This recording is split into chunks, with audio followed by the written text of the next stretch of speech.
తెలుగువారి ఆత్మగౌరవాన్ని ప్రపంచానికి పరిచయం చేసిన 3 అక్షరాలు ఏంటి? ఎన్టీఆర్.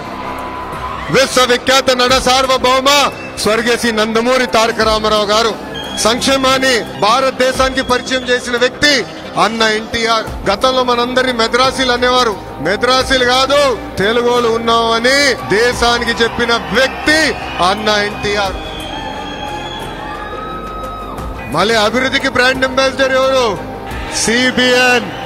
అసలు అభివృద్ధి చేసి ఎన్నికలు గెలవచ్చని దేశానికి పరిచయం చేసిన వ్యక్తి మన సిబిఎన్. ఆనాడైనా చెప్పారు, కంప్యూటర్ లో బాగా చదువుకుని ఐటీలో బాగా చదువుకుంటే ఉద్యోగాలు వస్తాయని. ఆనాటి ప్రతిపక్ష పార్టీ నాయకులు అన్నారు, కంప్యూటర్ అన్నం పెడుతుందా అని. ఇప్పుడు మిమ్మల్ని అందరిని అడుగుతున్నా, కంప్యూటర్ అన్నం పెడుతుందా?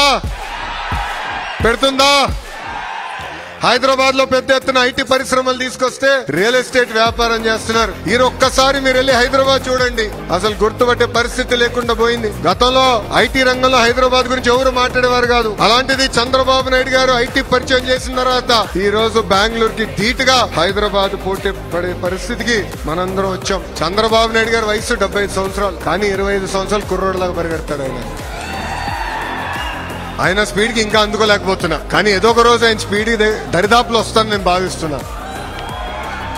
గతంలో ఐటీ, ఇప్పుడు క్వాంటం.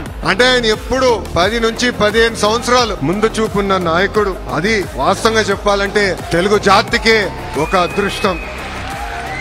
నేను ఏ దేశానికి వెళ్ళినా, ఏ కంపెనీకి వెళ్ళినా తలుపు కొడితే ఈరోజు తలుపు తెరుచుకుంటే అంటే దానికి కారణం మన నాయకుడు చంద్రబాబు నాయుడు గారు.